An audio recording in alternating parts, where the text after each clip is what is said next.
Olá, dando sequência aos nossos estudos, hoje nós vamos falar um pouquinho sobre direito penal. Vamos iniciar os nossos estudos de direito penal e, para isso, a gente vai logo de cara, tá? Logo de cara, eu quero abordar com vocês aqui conceito analítico de crime. Por quê?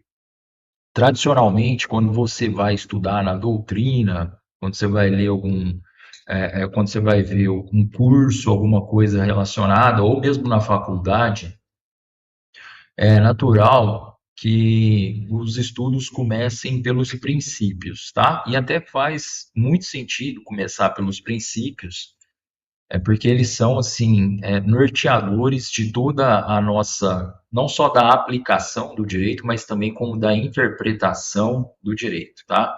Então, é absolutamente natural, não tem nenhum problema nisso, mas nós vamos optar aqui hoje por começar pelo conceito analítico de crime, porque esse conceito analítico de crime, ele me ajudou demais na época da faculdade. E eu acho que é algo assim que vocês não podem deixar de ter isso em mente. Precisa ter isso. Vocês precisam gravar isso na mente de vocês, tá bom?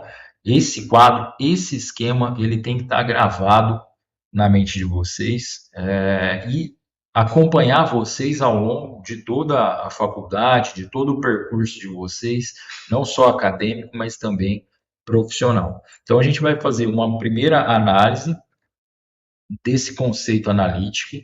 Esse conceito, ele guarda muitas camadas de complexidade, tá? Então, como a gente vai fazer uma abordagem inicial, a gente não vai se aprofundar em questões mais complexas. O que eu quero que vocês tenham é um rascunho geral do conceito analítico de crime, ok? E a partir desse rascunho, vocês vão incrementar, vocês vão acrescentar conhecimentos quando a gente for ver princípios, e aí a gente vai também fazer um estudo dos princípios, obviamente, e de alguns institutos importantes da parte geral do direito penal, mas a gente vai ter sempre esse rascunho aqui do conceito analítico de crime em mente, tá? A gente vai fazer uma primeira análise, assim, bem superficial. A gente não vai terminar essa análise superficial em um vídeo só. A gente vai fazer agora uma introdução e depois a gente vai fazer uma análise um pouquinho mais detida de cada ponto aí, tá? Mas ainda assim de forma superficial. E a gente vai guardar as complexidades, as camadas mais complexas desse conceito para um outro momento, depois que a gente já tiver assim esse rascunho, a gente vai partir para o estudo dos princípios e de institutos da parte geral. E aí lá na frente, antes de começar a parte especial, a gente vai retomar esse conceito com algumas camadas de complexidade adicionais, tá? Então, aqui é só um esboço, as primeiras linhas sobre esse tema, que vai servir de ponto de partida para nós, tá? Nos nossos estudos. Tem que gravar isso aqui, tem que ter em mente, tá bom?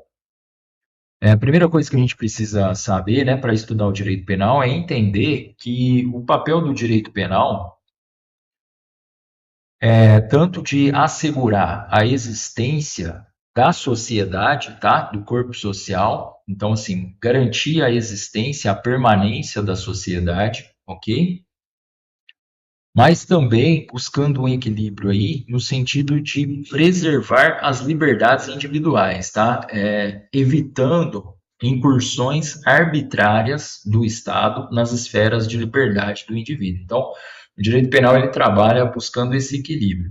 De um lado, ele precisa preservar os bens jurídicos mais relevantes para a própria existência da sociedade, e de outro lado, ele tem que buscar evitar incursões arbitrárias do Estado na esfera de individualidade ou na esfera de liberdade dos indivíduos, tá? É uma tarefa fácil, vocês acham? Não, né? É bem complexo.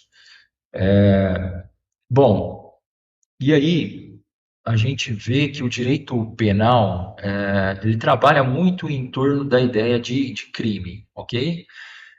Mas assim, o que que é crime, né? O que que é crime? Hoje, tá, prevalece, pelo menos do ponto de vista do conceito analítico, a gente pode ter como ponto de partida a ideia da teoria tripartida, tá? Ponto de partida, a ideia da teoria tripartida, ok? Novamente, eu preciso ressaltar para vocês, existem camadas de complexidade aqui, tá? Hoje há questionamentos a respeito até da própria função, do próprio papel de ser do direito penal. Existem várias teorias que tratam sobre essa questão do papel, dessa função, da razão de ser do direito penal, mas essas camadas de complexidade serão vistas oportunamente. Aqui a gente vai usar a teoria tripartida como ponto inicial dos nossos estudos, como rascunho, para a gente poder alçar outros voos, e aí a gente começar as indagações. Olha, será que é assim realmente? Será que cabe um questionamento, uma reflexão, um desdobramento, um aperfeiçoamento, uma mudança de rota nesses entendimentos a respeito do próprio papel do direito penal, a respeito da própria essência da conduta tida como criminosa, tá? São reflexões que nós faremos no futuro, tá bom? Isso aqui é o nosso ponto de partida. Então, a teoria tripartida, ela prevalece, tá? Nós temos uma outra teoria que, assim, é minoritária, mas tem adeptos importantes de renome, tá bom? Que é a teoria bipartida, que diz que o crime é fato típico e ilícito. Então, primeira divisão, teoria bipartida. Para a teoria bipartida, o crime é o fato típico e ilícito, ok? Então, a gente teria aqui só essas duas primeiras, aqui, esses dois primeiros extratos aqui, tá? Fato típico e ilícito, teoria bipartida. Para a teoria tripartida, não, né? Como o nome diz, tripartida, três partes. O crime seria fato típico, ilícito e culpável, tá? Vocês vão encontrar muito isso na doutrina, fato típico, ilícito e culpável. Eu, particularmente, gosto muito de uma variação que a gente encontra na doutrina também, que é dizer que o crime é um fato típico e ilícito com agente culpável, tá? Então é uma pequena sutileza aí, mas que, no meu entendimento, faz bastante diferença. É fato típico ilícito com agente culpável, mas, sim, sem prejuízo, vocês podem encontrar por aí fato típico ilícito e culpável, ok? E aí, o que que acontece? A gente vai ver que cada um desses extratos aqui guarda suas particularidades, ok? A gente vai entender, tá? Isso a gente vai fazer com calma, com tranquilidade. A gente vai pegar um vídeo para explicar aqui cada um dos elementos aqui que compõem, tá? O fato típico, esse extrato do fato típico. E aí a gente vai poder analisar o que é conduta, certo? O que é resultado do ponto de vista do direito penal, o que é nexo de causalidade e o que é tipicidade, certo? Depois a gente vai ver, a gente vai analisar que para que haja fato típico, esses conduta, resultado, nexo de causalidade e tipicidade precisam estar presentes, e aí a gente vai analisar depois a ilicitude, certo? A ilicitude logo na sequência, e aí a gente vai ver que para que ocorra a ilicitude, é preciso que não esteja presente uma situação de legítima defesa, de estado de necessidade, de exercício regular de um direito ou de estrito cumprimento de um dever legal. São essas situações que estão aqui, ok? E aí, por fim, a gente vai estudar a questão do agente culpável aqui, da culpabilidade, tá? Onde nós vamos abordar a temática relacionada com a imputabilidade, tá? Do agente, a imputabilidade aqui, a exigibilidade de conduta diversa, tá bom? Calcada na ideia de livre arbítrio, e também a potencial consciência de ilicitude, tá? Então, cada extrato aqui, tá, da teoria tripartida tem as suas particularidades e a gente vai estudar cada uma delas detidamente, porque papel aqui não é a gente sair decorando artigo, decorando, a gente entender realmente o que, que é o crime do ponto de vista analítico e entender como esses extratos aqui eles se relacionam, ou como esses substratos se relacionam com os institutos do direito penal e os princípios, tá bom? Onde que se encaixa? Quando a gente vai falar, olha, princípio da insignificância, ele tem um encaixe aqui nessa estrutura. Ele se encaixa em algum lugar aqui nessa estrutura, que nós vamos ver qual, tá? Mas se você tiver uma visão da estrutura, você já está caminhando bem, você já começa, você já dá um primeiro passo qualificado, um primeiro passo de qualidade, tá? Então, isso vocês precisam. O que que vocês vão fazer? Vocês vão anotar isso, tá bom? Vocês vão colocar isso, essa anotação, num lugar visível, onde vocês possam revisitar com frequência, porque isso aqui realmente vocês precisam ter na mente de vocês, tá? Essa estrutura aqui, fato típico, você tem que lembrar de conduta, resultado, nexo de causalidade, tipicidade. Não tem para onde correr, tá bom? Aqui não tem para onde correr. Ninguém mandou você escolher fazer direito. Então, agora aqui você vai ter que ter isso aqui na sua mente, tá? Te acompanhar diuturnamente esse conceito aqui. Se for falar de ilicitude, a gente vai ver qual que é a relação entre fato típico e ilicitude também, tá?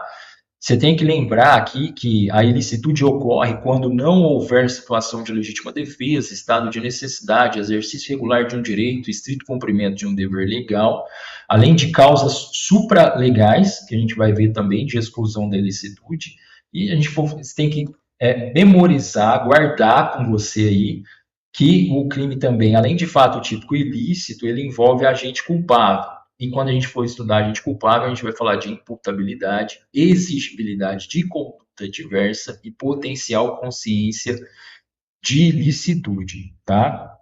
Então, guarda essa estrutura. Eu falei aqui, passei rapidamente por cada um desses pontos aqui, mas fique tranquilo que a gente vai esmiuçar isso aqui, a gente vai detalhar cada ponto aqui, tá bom? Cada pontinho aqui a gente vai detalhar o que, que é conduta, o que, que é resultado e por aí vai, tá bom? Para você sedimentar esse conhecimento aqui. Na hora que a gente tiver esse rascunho sedimentado na nossa mente, o que, que a gente vai fazer? Aí a gente vai começar a trilhar o caminho que normalmente a gente vê na doutrina. Aí a gente vai falar sobre princípios, certo? Vamos falar sobre. A gente vai percorrer a parte geral do Código Penal, tratando dos principais institutos que estão previstos ali, ok? E aí, no final da parte geral, a gente vai voltar para esse conceito aqui, para essa teoria tripartida, e aí a gente vai aprofundar, a gente vai desenvolver complexidades aqui, questionamentos e reflexões, para a gente entrar depois na parte especial, voando baixo, tá bom? Para a gente tirar de letra aí a parte especial. Se você souber isso aqui, meu amigo, olha, você está com a chave do castelo na mão, ok? Está com a chave no castelo da mão. A partir daqui, na hora que você chegar na parte especial, você vai acrescentar conhecimentos aqui, né, específicos para cada tipo penal que a gente vai ver, né? E aí a gente vai ver algumas outras estruturas também. A gente vai falar de objeto jurídico, objeto material, sujeito ativo, sujeito passivo, tá bom? Núcleo do tipo, a gente vai falar de uma série de outras situações igualmente relevantes, mas aqui, essa estrutura aqui, ela já te coloca aí a passos largos na frente de muita gente, tá bom? Então você precisa ter isso aqui na mente, isso aqui vai te ajudar demais. Me ajudou muito, eu tenho certeza que vai te ajudar demais.